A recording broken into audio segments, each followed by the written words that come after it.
सुन के फ्लावर समझे क्या बोल रहे हैं हम? स्पर्श रेखा, पीली पॉइंट डाल देते हैं स्पर्श रेखा। ठीक है, स्पर्श रेखा।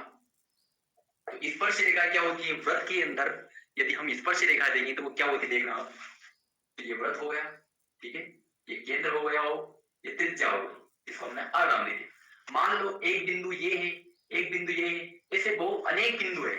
हम ये कह सकते हैं कि एक व्रत के अंदर अनंत बिंदु होते हैं, लेकिन यदि हम उसमें स्पर्श रेखा की बात करें तो स्पर्श रेखा तो अगर मैं इस व्रत में यदि स्पर्श रेखा को प्रदर्शित करूंगा तो वो तो किसी एक ही बिंदु पर टच करेगी। यदि मैं यहाँ पर करूंगा तो ये भी एक ही बिंदु पर टच करेगी। यदि ये यहाँ पर बात करूंगा तो ये भी एक ही बिंदु पर टच करेगी। ठीक है, तो कहने का तात्पर्य ये है कि जो स्पर्श रेखाएं होती है किसी व्रत के अंदर तो हमेशा किसी परिधि के किसी एक बिंदु को ही स्पर्श करती है। मतलब एक बिंदु को प्रतिच्छेद करने वाली रेखाएं, मतलब क्या कहेंगे हम, किसी व्रत की किसी एक बिंदु को छेद करने वाली रेखा स्पर्श रेखाएं कहलाती है। ठीक है, क्यों पता है? क्योंकि ये कोई बिंदु मान लो पी को प्रतिच्छेद कर रही, यहाँ पर कोई बिंदु क्यों है क्यू को प्रतिच्छेद कर रही, ये कोई बिंदु आर है यहाँ पर आर को प्रतिच्छेद कर रही। मतलब कहने का तात्पर्य ये, अगर दो बिंदु है, क्या इन दो बिंदु को स्पर्श रेखा प्रतिच्छेद कर सकती है क्या? नहीं कर सकती। ये एक को करे फिर ये दो को करे, अलग करेगी। तो इस तरह से हम ये कह सकते हैं कि एक व्रत के अंदर अनंत स्पर्श रेखाएं होती है। क्या है? एक पॉइंट ये बन गया, एक पॉइंट ये बन गया कि एक बिंदु, क्या बोले हम, व्रत की परिधि के किसी एक बिंदु को किसी एक बिंदु को प्रतिच्छेद करने वाली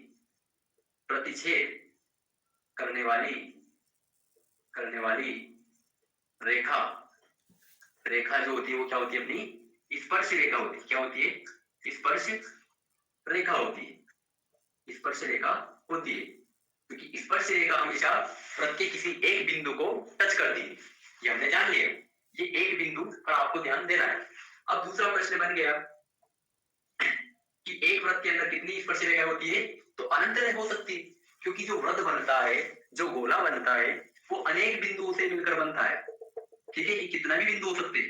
यदि मैं बिंदु को मिला दूं, ठीक है, तो एक आकृति बन जाएगी जिसको हम व्रत कहेंगे। ठीक है, लेकिन मैं यदि कहूं कि यदि छोटे छोटे बिंदु है, इनसे मैं एक एक प्रतिच्छेद करवा लेता हूँ, एक एक बिंदु को प्रतिच्छेद करने वाली रेखा खींच लेते हैं, जो रेखा खींचेंगे तो अनंत प्रतिच्छेद रेखा, मतलब अनंत स्पर्श रेखाएं हो सकती। तो एक प्रश्न यही बन गया, क्या बन गया कि एक व्रत के अंदर अनंत, क्या ये चिन्ह किसका है? अनंत स्पर्श रेखाएं होती है। स्पर्श रेखाएं होती, अनंत स्पर्श रेखाएं होती। ये दो बात अपने को याद रखना है। ठीक है, ये दो बात अपने को अच्छे से याद रखना है। ठीक है, और एक चीज और ये देखना है, हमने स्पर्श रेखा वाला टॉपिक देख लिया है कि स्पर्श रेखा जो होगी किसी व्रत में तो वो हमेशा होगा कि किसी एक बिंदु पर ही छेद करेगी। मतलब किसी एक बिंदु पर ही क्या करेगी? वो छेद करेगी। ये मान लीजिए स्पर्श कहने का मतलब है ऐसे नहीं कि बिल्कुल अंदर चलेगी, नहीं, बाहर की बाहर ही टच करेगी। ऐसे नहीं ऐसे काट दिया, ऐसे नहीं काटेगी। अगर ऐसे काट देंगे फिर दो बिंदु को मिला लेगी। हम बात करें एक बिंदु को छेद करने वाली रेखा क्या होगी? स्पर्श रेखा। आपको एग्जाम में कैसे पूछेगा प्रश्न, देखिए आपको बोल देगा किसी एक बिंदु पर प्रतिच्छेद करने वाली रेखाएं खाली स्थान कहलाती है। नाम लिख देगा दो, या तो स्पर्श या प्रतिच्छेद। तो आपका आंसर आना चाहिए स्पर्श रेखा। अगर एक बिंदु पर प्रतिच्छेद करती तो वो रेखा स्पर्श रेखा होगी। अगर दो बिंदु पर बात करें तो वो होगी अपनी प्रतिच्छेद रेखा। ठीक है, अगर दो बिंदु पर प्रतिच्छेद करेगी तो क्या होगी? प्रतिच्छेद रेखा। ठीक है, हमने एक बिंदु का पढ़ लिया। अगर इस जगह दो, इस जगह हमने इस इतनी प्लेस पर हमने यदि दो लिख दिया कि दो बिंदु पर छेद करने वाली रेखाएं क्या होती है? प्रतिच्छेद रेखाएं कहलाती है, जिसको हम गणित की भाषा में व्रत के अंदर छेदक रेखा कहते हैं। ठीक है, ये चीजें समझने की। तो एक चीज वो भी लिख लो आप, क्या है इसमें दो प्रकार की रेखा है व्रत के अंदर, तो वो भी देख लो आप।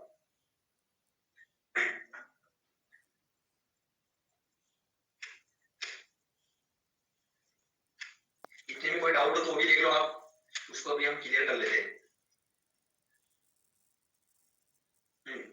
एक चीज और देख लेते हैं, क्या देखते हैं?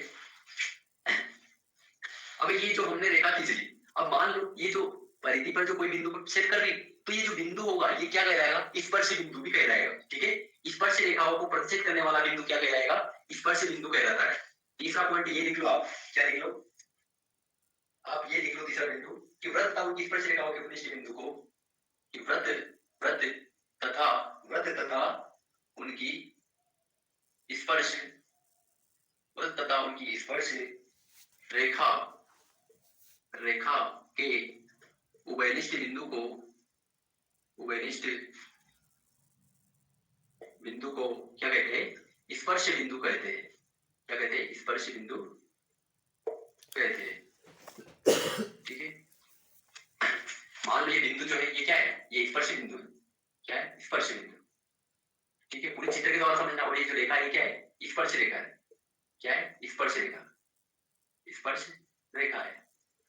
ठीक है, और यार क्या है? त्रिज्या है, मैंने बता दिया आपको। आठ त्रिज्या है, वो केंद्र है। अगर यहाँ पर कोई बिंदु, ये मान लो ये बिंदु P है, तो ये P बिंदु क्या होगा? स्पर्श बिंदु होगा।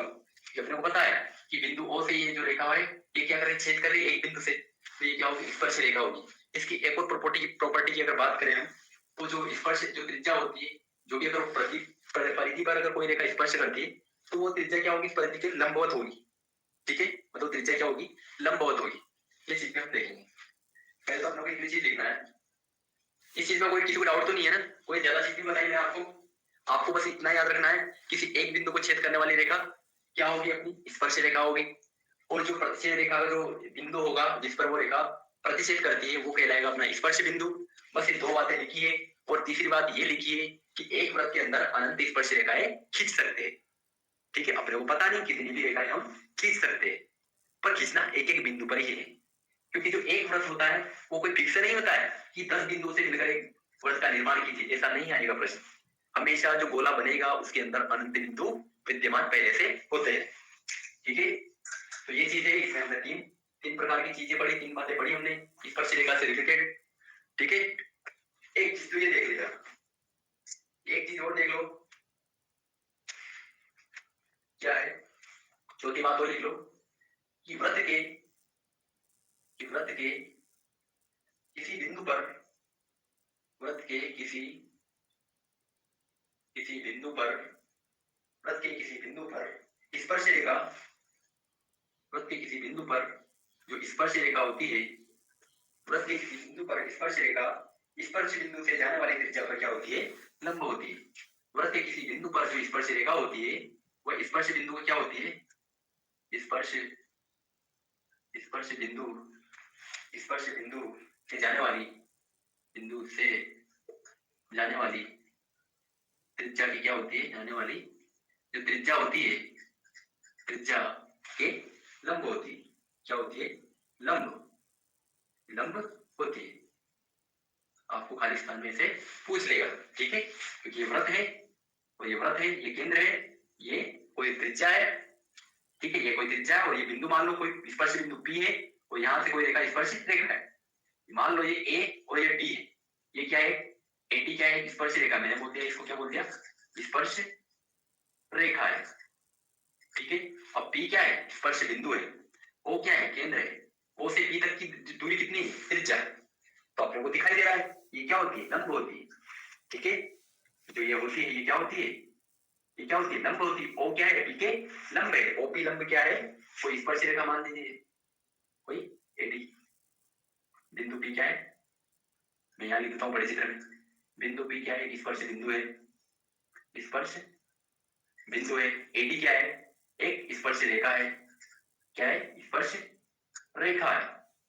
ठीक है, तो हम ये कह सकते हैं त्रिज्या OP लंब क्या होगी? AD की। तो यही बात मैंने ये शुद्ध हिंदी में एक गणित की भाषा में हमने ये लिख दिया। ठीक है, तो ये है, हमने 4 टॉपिक पढ़े, बिल्कुल सड़े पड़े हैं, कोई ज्यादा कठिन नहीं है। ठीक है, इतना इजी है, मैं कह रहा हूँ आपको, जिस तरह से आपके मुंह से वो लार टपकती ऐसे क्वेश्चन है। ठीक है, बिल्कुल कुत्ते की लार जैसे क्वेश्चन है। ठीक है, इतने कुत्ते की लार दिन भर टपकती रहती है, ये क्वेश्चन भी ऐसे दिन भर टपकते रहेगा आपके एग्जाम में। बिल्कुल टच की 4 बातें पढ़ी, आपको अच्छे समझ में आया होगा। इसका फोटो खींच लीजिए आप लोग। ठीक है, फोटो खींच लीजिए।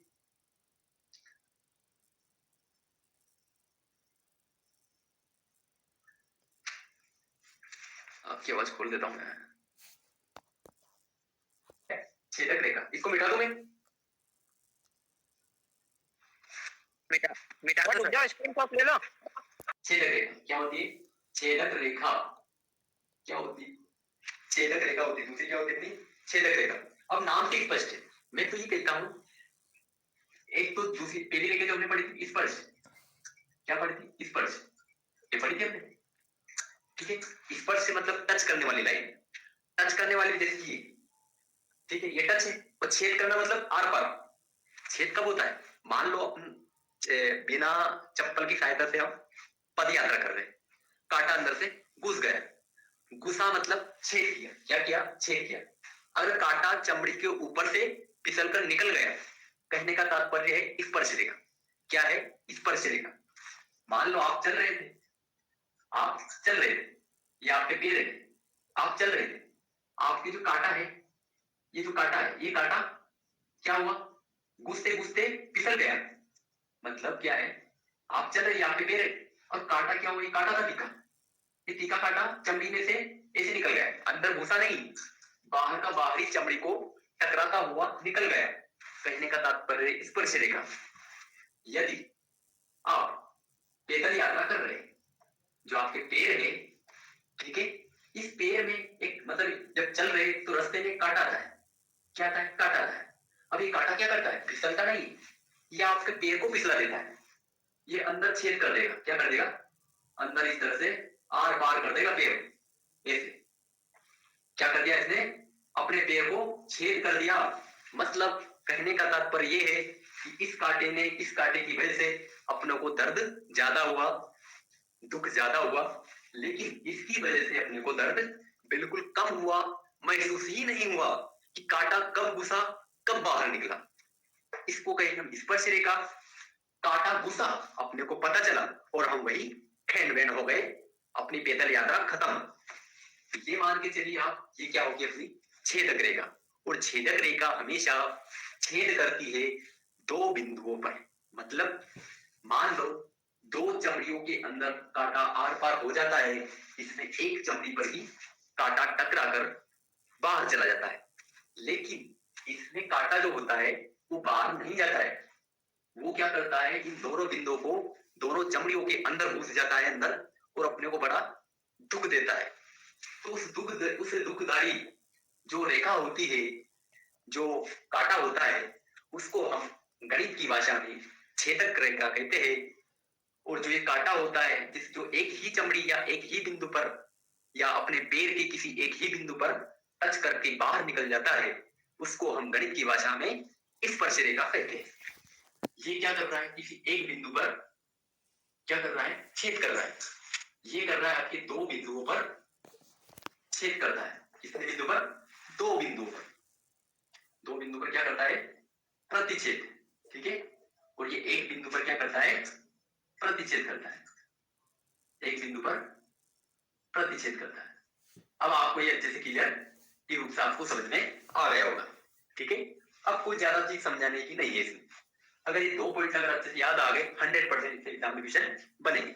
100%, 99% बनेंगे। एक बिंदु को प्रतिच्छेद करने वाली रेखा क्या होगी? स्पर्श रेखा। दो बिंदुओं को प्रतिच्छेद करने वाली रेखा क्या होगी? छेदक रेखा। दो बिंदुओं को छेदने वाली रेखा क्या होगी? छेदक रेखा होगी, ठीक है। मैंने आपको बड़े आसान उदाहरण से अपने जो ग्रामेटिकल जो फॉर्म होता है उस तरीके से मैंने आपको बता दिया, ठीक है। बिल्कुल नॉर्मल है, मतलब स्पर्श रेखा। अगर कांटा चमड़ी के अंदर निकल के घुस कर दूसरी चमड़ी के भी अंदर चला गया, कहेंगे छेदक रेखा है। क्या कहेंगे? छेदक रेखा है, ठीक है। तो छेदक रेखा हमेशा दो बिंदु को छेद करती है, प्रतिच्छेद रेखा हमेशा एक बिंदु को छेद करती है। ओके, डन हुआ? ये चीज समझ में आई नहीं? हाँ, दो बिंदु को प्रतिच्छेद करने वाली रेखा, प्रतिच्छेद करने वाली रेखा क्या होगी? अपनी कहलाती है। आपके इस खाली स्थान में आ जाएगा। तो आपको क्या लिखना है यहाँ पर? छेदक रेखा होगी। क्या होगी? छेदक रेखा। और क्वेश्चन आ जाता है कि एक बिंदु को, क्वेश्चन ऐसा जाता है, किसी वृत्त के एक बिंदु, क्या आ गया यहाँ पर? एक बिंदु को को प्रतिच्छेद करने वाली रेखा, प्रतिच्छेद करने वाली रेखा खाली स्थान कहलाती है। इस तरह से दो टाइप के प्रश्न बनेंगे। अपने को क्या लिखना है इसमें? स्पर्श रेखा। क्या आएगा? स्पर्श रेखा कहलाती है। ठीक है, स्पर्श रेखा क्यों कहलाती है? क्योंकि एक बिंदु पर प्रतिच्छेद कर रही है और दो बिंदु पर छेदक रेखा। तो इस तरह से दो रेखा से संबंधित वृत्त में इक्वेशन बनेंगे, 100% बनेंगे, तो अपने को कंफ्यूज नहीं होना है। ठीक है, तो ये बेटा आज हमने क्या किया? कोई वृत्त था, ठीक है, ये वृत्त है, इसका केंद्र O मान लिया हमने। इस O से कोई बिंदु है बाहरी और परिधि पर, इस पूरी चीज को क्या कहूंगा मैं? इस गोले को परिधि। क्या कहेंगे? वृत्त क्या बोलेंगे इसको? परिधि। जिस तरह से त्रिभुज का परिमाप होता है, परिमाप कहने का तात्पर्य होता है उसकी टोटल दूरी, वो जहां से स्टार्ट हुआ, जहां से उसने चलना प्रारंभ किया और कहां तक चला, उसका अंतिम बिंदु, वो क्या कहलाएगा? परिमाप। और सर्कल की भाषा में या वृत्त की परिभाषा में हम उसको कहते हैं परिधि। ठीक है, तो केंद्र O है और यहाँ कोई बिंदु है परिधि पर, मान लीजिए ये बिंदु P है और ये O से P तक की दूरी कह लीजिए अपन R है। क्या है? R, जिसको हम कहते हैं त्रिज्या। क्या कहते हैं? त्रिज्या। ये P बिंदु क्या कहलाएगा? स्पर्श बिंदु। कब कहलाएगा? जब इस बिंदु से मैं कोई रेखा छेद कर देता हूं। मान लो कोई कांटा मैंने इसमें छेद कर दिया, पर दो बिंदु से नहीं किया मैंने, एक बिंदु से छेद किया। कोई मान लीजिए कोई डीसी, कोई क्या है? प्रतिच्छेदी रेखा, मतलब क्या है? स्पर्श रेखा है। क्यों है? क्योंकि एक बिंदु पर क्या कर रही है? निशाना लगा रही है। तब हम कहेंगे इसको क्या है? डीसी स्पर्श रेखा है। ये पी क्या है? स्पर्श बिंदु है। पी स्पर्श बिंदु है और डीसी क्या है? और जो डीसी है ये क्या है? स्पर्श रेखा है। क्या है? स्पर्श रेखा है। ठीक है, और जो स्पर्श रेखा इसकी क्या होती है? त्रिज्या के लंब होती है। ठीक है, ये भी हमने देखा। मान लो एक बिंदु ये है, एक बिंदु ये है। अब ये दोनों बिंदु को मुझे दागना है। जो दो बिंदुओं को छेद करती है उस रेखा को हम छेदक रेखा कहते हैं। देखो कांटा आर पार हो गया, परिधि बाहर है, कांटा दोनों बिंदुओं को टच करता हुआ बाहर निकल गया। इस रेखा को हम कहेंगे छेदक रेखा। क्या कहते हैं? छेदक रेखा कहते हैं। ठीक है, छेदक रेखा क्यों कहते हैं? क्योंकि कोई बिंदु P है, मान लो ये कोई बिंदु M है, ये N है, इसने दो बिंदुओं को छेद किया है। वृत्त की किसी दो बिंदु को छेद करने वाली रेखा है, छेदक रेखा कहलाती है। ठीक है, तो इस तरह से हमने इस पूरे चित्र को अच्छे से जाना। इसके में किसी को कोई डाउट नहीं होना चाहिए। अगर ये चित्र अच्छे से समझ में आ गया तो ये मान के चलिए इस पार्ट का आपको 40% आपने कवर कर लिया। दो बिंदु को छेद करने वाली प्रतिच्छेद रेखा, एक बिंदु को छेद करने वाली स्पर्श रेखा। वृत्त के किसी एक स्पर्श बिंदु को छेद करने वाली रेखा क्या होगी अपनी?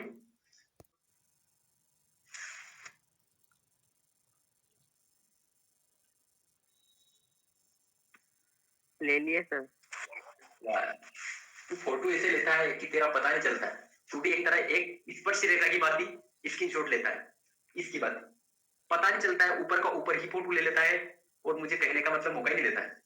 और ये सब लोग जो होते हैं ये छेदक रेखा की बात की काम करते हैं। तो अकेला लड़का दिख रहा है, मुझे स्पर्श रेखा की तरह दिखाई दे रहा है। ठीक है,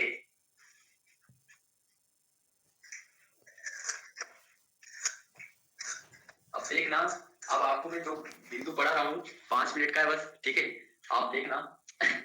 हमने एक वृत्त को तो जान लिया कि वृत्त क्या होता है, बिंदुओं का बिंदु पथ कह दीजिए आप। ठीक है, कोई बिंदु है, इस बिंदु को भी मैं क्या कहूंगा? एक वृत्त है। क्या है? वृत्त। ये वृत्त क्यों है? क्योंकि यहाँ पर जो आर है बहुत छोटी है। जो आर होती है, आर क्या है? त्रिज्या। और जिसकी त्रिज्या बहुत छोटी है, क्या है? बहुत छोटी है, बहुत छोटी है। ठीक है, आर क्या है? बहुत छोटी वैल्यू है। ठीक है, तब हम इस कंडीशन में ये कहेंगे कि इसका आर का मान मान लिया आप 0 के बराबर है, तो वो क्या है? बिंदु है। आप देखिए एक वृत्त ले लीजिए, नहीं बना, वृत्त नहीं बनाया, पहिया भी बनाया तो ढंग से। हाँ ये बढ़िया वृत्त। मान लीजिए कोई वृत्त है जिसका एक सेंटर मैंने ले लिया O। क्या ले लिया? O। ठीक है, कोई वृत्त है, ये क्या है? वृत्त। क्या है? वृत्त है। ठीक है। इस व्रत के अंदर अपने को 2-3 चीजों के बारे में अच्छे से जानकारी याद होना चाहिए। यदि ये एक व्रत है तो अपने को पता है यदि इस बिंदु से यदि मैं किसी इस परिधि पर कोई बिंदु लेता हूं जिसको हम कोई स्पर्श बिंदु का नाम दे दे तो उससे कोई रेखा खींचेंगे तो वो अपने को पता है वो क्या कहलाएगी, त्रिज्या। अगर इस बिंदु से यहां तक मान लीजिए कोई ये एक बिंदु है, पी कोई बिंदु है, तो यहां से यहां तक की जो दूरी होगी वो क्या कहलाएगी, त्रिज्या। क्या कहलाएगी, त्रिज्या।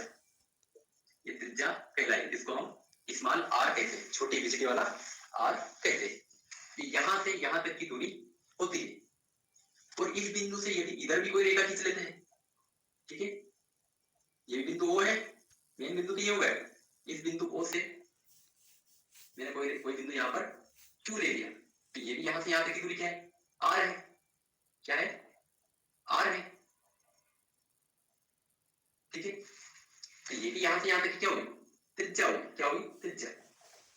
दो आर को मिलाने वाली रेखा, मतलब जो केंद्र से होकर, जो किसी वृत्त के केंद्र से होकर जाने वाली रेखा, इसको हम ये कह सकते हैं कि ये भी क्या है, छेदक रेखा है। कैसे, ये बिंदु Q है, ये बिंदु P है, जब भी दो बिंदुओं को छेद करती है वो रेखा क्या होगी, छेदक रेखा होगी। और सबसे बड़ी छेदक रेखा या सबसे बड़ी जीवा, जिसको हम वृत्त की भाषा, गणित की भाषा में वृत्त के अंदर उसको हम व्यास कहते हैं, ठीक है। तो ये यहां से यहां तक की दूरी, इस बिंदु से यहां तक की दूरी टोटल क्या होगी, क्या होगी, यहां से यहां तक की दूरी व्यास। क्या होगी, व्यास।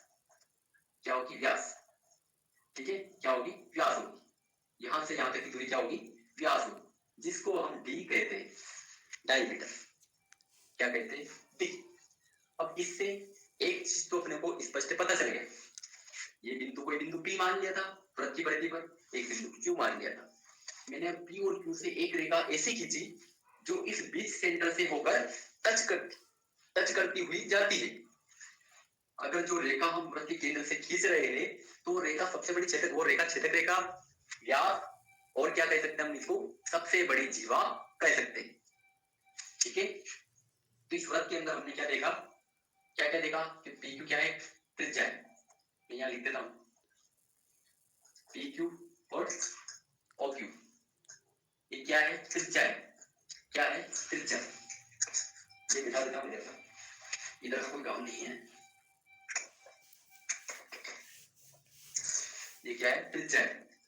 क्या है, त्रिज्या, ठीक है।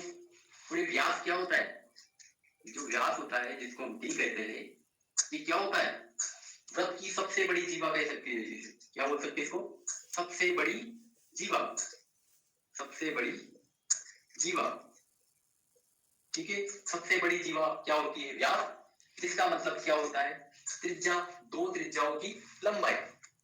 क्या होती है, दो त्रिज्याओं की लंबाई क्या होगी, अपनी व्यास होगी। क्या होगी, व्यास। इसका मतलब ये हुआ कि जो व्यास होता है वो त्रिज्या का क्या होता है, दुगना होता है। एक चीज ये भी समझ लिया हमने। और यदि इस बिंदु को मैं कोई स्पर्श बिंदु बोल देता हूं, यदि इससे कोई रेखा खींचता हूं, स्पर्श रेखा, तो ये जो बिंदु होते हैं ये क्या होते हैं, जो त्रिज्या होती है वो स्पर्श रेखाओं पर क्या होती है, हमेशा लंब होती है।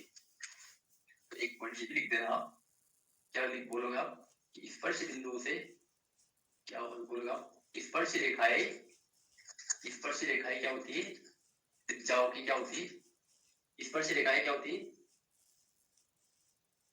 स्पर्श रेखाएं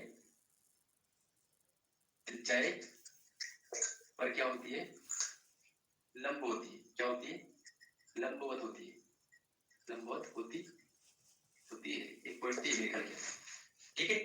और ये भी देख लिया हमने कि डी बराबर क्या होता है, 2r, मतलब त्रिज्या का दुगना क्या होगा, अपना व्यास कहलाएगा। एक ये देखना हम लोग को, ये वृत्त है, इस वृत्त के अंदर यदि हम क्षेत्रफल की बात करें, क्या बात करें, क्षेत्रफल, ठीक है।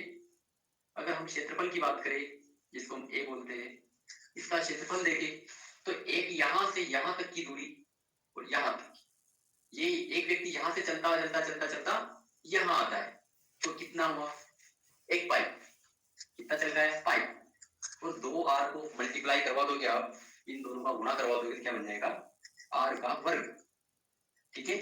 जहां पर आर क्या है, मैंने बोल दिया पहले से आपको कि त्रिज्या है, और ये पाई आर जो वृत्त का क्षेत्रफल होता है, क्या होता है, पाई आर वर्ग क्या होता है? वृत्त का क्षेत्रफल होता है। ये पाई क्या होता है? पाई क्या है? एक अपरिमेय संख्या है। क्या है? अपरिमेय संख्या। एक पार्ट में है अपरिमेय संख्या, ठीक है, जिसका मान क्या होता है? जिसका मान 22/7 भी होता है और 3.22/7 होता है, जो कि क्या होता है? परिमेय। ठीक है, इसके दो मान होते हैं। एक और मान क्या होता है? दशमलव के रूप में एक मान और होता है 3.14। बस दो स्थान तक याद रख लेना आप लोग, जहां तक याद रख जाओ तो रख सकते हो, नहीं तो कोई बात नहीं। ये मान भी क्या होता है? अपरिमेय। ठीक है, तो आर्यभट्ट कोई व्यक्ति थे, उन्होंने पाई का मान देखा था किसी वृत्त के अंदर। पाई क्या होता है? पाई का मान टोटल 180 डिग्री तक की उसकी लंबाई होती है, जिसको हम उसका एक वैल्यू दी थी किसी वैज्ञानिक ने 22/7, जो कि एक परिमेय संख्या का रूप होता है। क्यों होता है? क्योंकि एक अंश और हर के रूप में होता है, जबकि ये दशमलव के रूप में होता है और संख्याएं बार बार रिपीट नहीं होती है, इसलिए ये संख्या क्या होगी? अपरिमेय होगी। तो पाई भी एक अपरिमेय संख्या होती है और इसका दशमलव जो रूप होता है वो भी क्या होता है? अपरिमेय होता है। परिमेय मान क्या होता है? बस 22/7। दोनों मान पाई के ही होते हैं। तो यहाँ पर भी पाई है, पाई गुणित आर का वर्ग। ये आर क्या है? त्रिज्या है। क्या है? त्रिज्या। त्रिज्या कहने का तात्पर्य होता है किसी पहिए की ताड़ी। ये सर्कल है या पहिया बोल दीजिए, इस पहिए का बीच सेंटर से जो टोटल परिधि की जो डिस्टेंस होती है उसको हम ताड़ी बोलते हैं, या रेडियस जिसको हम त्रिज्या कहते हैं। तो वृत्त का क्षेत्रफल पाई आर वर्ग और वृत्त का परिमाप क्या बोलेंगे? वृत्त का परिमाप। परिमाप कहे तो यह परिधि, यहाँ पर परिधि वर्ड आएगा तो आपको परिधि से ही कंफ्यूज नहीं होना है। वृत्त की परिधि, ठीक है, जिसको हम पी से दर्शाते हैं, ये क्या होती है? 2 पाई आर। क्या होती है? 2 पाई आर। ठीक है, 2 पाई आर बोल सकते हो आप, या इसको पाई इंटू डी भी लिख सकते हो। डी क्यों लिख सकते हो? कि डी का मान क्या होता है? 2r। 2 और r की जगह मैंने डी लिख दिया और पाई पाई की जगह। ठीक है, तो आपको ऐसा क्या जाए, ये ऐसा जाए, दोनों एक ही सूत्र है। दोनों क्या है? वृत्त की परिधि के ही सूत्र है। अगर ये सूत्र अपने को कंफ्यूज, मतलब ये सूत्र डायरेक्टली आपको एग्जाम में पूछे जाएंगे, ठीक है, आपको 100% पूछे जाएंगे। मैं तो ये बोल रहा हूँ आप लोग, एक नंबर पूछ सकते हैं वृत्त का क्षेत्रफल बताइए। वृत्त के क्षेत्रफल का सूत्र लिखिए, तो आप लोगों को ये लिखना है पाई आर वर्ग। पाई आर वर्ग।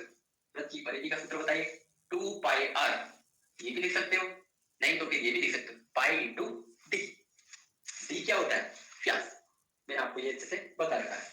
डी क्या होता है? व्यास होता है। आर क्या होती है? त्रिज्या होती है। पाई क्या होता है? पाई अपरिमेय संख्या होती है, जिसका मान 22/7। दशमलव का रूप 3.1416, जो कि क्या होता है? अपरिमेय होता है।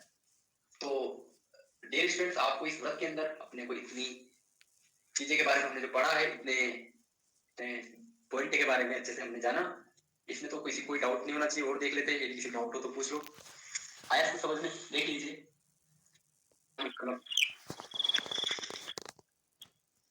अपने को ये दो सूत्र जो है, दो फॉर्मूले, इसको तो आपको ऐसे कैसे डायरेक्ट याद होना चाहिए। कैसे? वृत्त का क्षेत्रफल क्या होता है? क्षेत्रफल हमेशा आर वर्ग के रूप का रहेगा, और इस दो को मैं यदि आगे लेके आ जाता हूं तो 2 पाई आर परिधि बन जाएगी। क्या बन जाएगी? परिधि। पाई आर वर्ग, ये क्या होता है?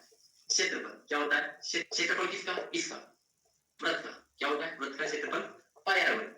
और यदि इसी वृत्त की मैं बात करूं, इस दो को मैं आगे लिख लेता हूं, पाई की जगह आर की जगह, तो ये क्या बन जाएगा? परिधि। क्या बन जाएगी? परिधि। किसकी? वृत्त की। तो वृत्त की परिधि 2 पाई आर, वृत्त का क्षेत्रफल पाई आर वर्ग। तो आपको एक ही सूत्र की सहायता से हम दोनों फॉर्मूले अच्छे से याद रख सकते हैं। दो पॉइंट में तो कोई दिक्कत नहीं आनी चाहिए।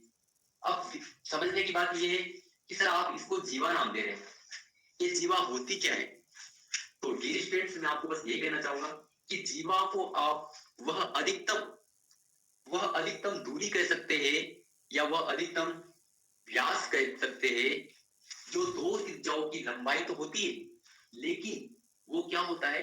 बीच सेंटर से होकर जाती है, और जो सबसे बड़ी जीवा जो होती है वो वृत्त को दो भागों में बराबर रूप से काटती है। क्या करती है? ये क्या होती है? मान लो ये क्या है? एक व्यास है, ये पी बिंदु था, ये क्यू था। तो ये क्या है, आधे वृत्त को इधर बांट दिया, आधे वृत्त को इधर से बांट दिया। ये पहला वृत्त, ये दूसरा वृत्त। मतलब यदि मैं इस आधे भाग को छिपा लेता हूं तो ये आधा भाग कहलाता है, वो कहलाता है अर्धवृत्त, और नीचे वाला भी अर्धवृत्त। तो जो जीवा होती है, जीवा क्या होती है, वृत्त को दो भागों में बांटने वाली सबसे बड़ी बांटने वाली रेखा होती है, छेदक रेखा होती है। आप ऐसे आप इसको परिभाषित कर सकते हो। तो व्यास होती, वो क्या होती, सबसे बड़ी जीवा होती है, और जीवा क्या होती है, व्यास त्रिज्या की दुगनी होती है। तो हमने 2r की जगह d लिखा था, d मतलब व्यास होता है। आप बस आपको इस चित्र के अंदर दो ही वर्ड पर ध्यान फोकस करना है, एक तो r, एक d। r का मान त्रिज्या जो मैंने यहां लिख दिया, व्यास मतलब d, और पाई का मतलब तो मैंने आपको पहले से बता रखा है कि पाई क्या होता है, अपरिमेय संख्या होती है।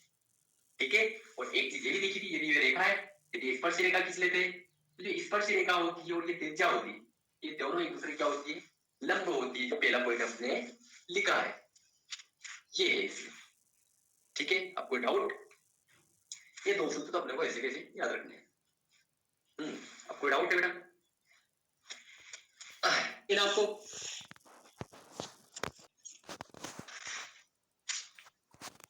हमने सबसे पहले क्या देखा, कोई व्रत देखा था। ठीक है, मान लो हमने कोई एक व्रत देखा था, सबसे पहले हमने देखा था एक व्रत। ठीक है, जिसका केंद्र हमने O माना था, और यहां से यहां तक की दूरी हमने R बोला था, जिसको हम व्रत में क्या बोलते हैं, इसको त्रिज्या कहते हैं। ठीक है, ये त्रिज्या R होती है, और कोई बिंदु मान लीजिए परिधि है, और इस बिंदु पर कोई रेखा खींच देते हैं। ये बिंदु क्या है, स्पर्शी बिंदु कहलाएगा। ठीक है, ये बिंदु को मैंने कोई नाम ले दिया P, और ये कोई रेखा है, इसको नाम ले दिया मैंने कोई AD। तो AD कोई स्पर्श रेखा है जो स्पर्श बिंदु से होकर जाती है। तो जो स्पर्श बिंदु होता है और त्रिज्या होती है, एक दूसरे क्या होती है, लंबवत होती है। लंबवत कहने का तात्पर्य क्या होता है, 90 डिग्री होती है। क्या होती है, 90 डिग्री। एक चीज तो ये देखी थी हमने। ठीक है, लंबवत का मतलब ये भी लिख लेना आप, 90 डिग्री। ठीक है, आप कंफ्यूज जाओ कि सर 90 डिग्री आगे तो लंबवत नहीं आया था, तो 90 डिग्री को आप लंबवत कह दो। ठीक है, दोनों का मतलब एक ही होता है। एक चीज तो ये देखा था, और स्पर्श जो रेखा होती है वो किसी एक ही स्पर्श बिंदु पर क्या करती है, छेद करती है। जो वृत्त की किसी एक बिंदु पर छेद करने वाली रेखा होती है वो स्पर्श रेखा कहलाती है, और वृत्त की किसी दो बिंदु पर छेद करने वाली रेखा जो होती है वो क्या कहलाती है, छेदक रेखा कहलाती है। ये हमने वृत्त के अंदर दो प्रकार की रेखाओं के बारे में अच्छे से जाना। तीसरी चीज क्या देखा हमने, कि जो वृत्त के अंदर होती है वो अनंत स्पर्श रेखाएं हो सकती है। क्या हो सकती है, वृत्त की, क्योंकि वृत्त क्या होता है, वृत्त में अनंत बिंदु होते हैं, और अनंत बिंदु से अनंत रेखाएं हम खींच सकते हैं। मान लो कोई एक बिंदु यहाँ है, इससे भी एक रेखा खींच ली, एक बिंदु यहाँ, इससे भी एक रेखा खींच ली, एक बिंदु यहाँ, इससे भी एक रेखा खींच ली, और रेखा कौन सी खींच रहे हैं, स्पर्श रेखा। तो वृत्त के अनंत बिंदु होते हैं, और वृत्त पे हम अनंत ही स्पर्श रेखाएं बना सकते हैं। ये चौथा पॉइंट होगा। फिर उसके बाद हमने क्या देखा, उसके बाद हमने ये देखा था, क्या देखा था, उसके बाद हमने किसी कोई व्रत लिया था, उसमें हमने ये देखा था कि उसमें भी कोई त्रिज्या R होती है। यदि हम केंद्र से कोई रेखा खींच लेते हैं जो दो बिंदुओं को छेद कर रही है, कोई छेदक रेखा बना लेते हैं, जो छेदक रेखा होती है वो सबसे बड़ी जीवा और व्यास कहलाती है।